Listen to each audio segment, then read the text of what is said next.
kasihnya, hati ingkong kamata, kamlan poros ngap chinghi, kai bapa. Shong hakita, trong Jesu,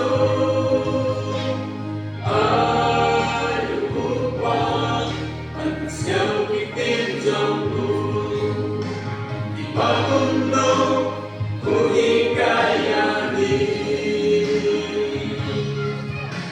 Yahudi ho manusiawi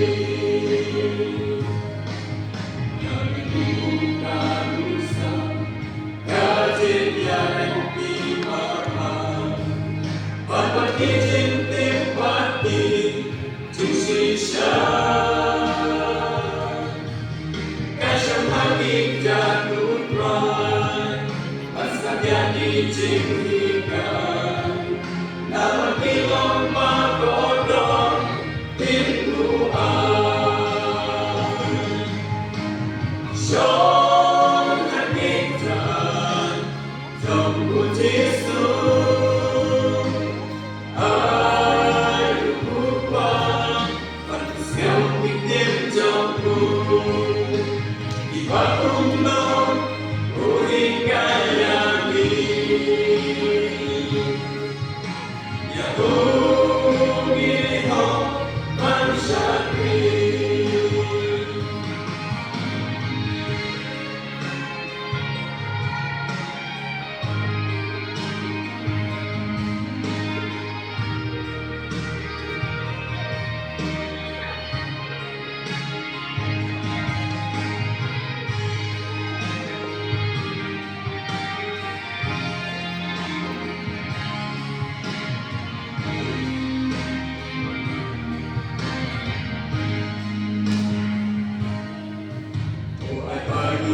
Syakran, daging sabat jing syempang, hati yang isan bahan kabalan.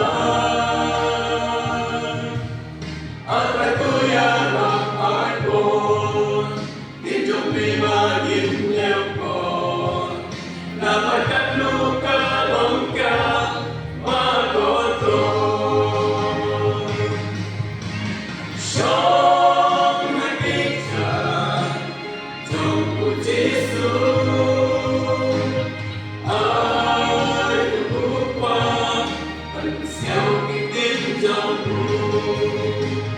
Pakundo kuhikayani Yahudi ho manusiawi Birkandungin reno kijing ipakyamaro Takut Yesu doai mahin strong Cam trong nghi tôi lo xa đến nhà đi nghìn ngày phải xa phan hữu cry ban xa quỳ trong hai biết rằng trong của Giêsu ai hữu qua anh xéo kinh tế trong Pakundo kuhikayani Yahudi ho manusiawi Shong hakikan tunggu Yesus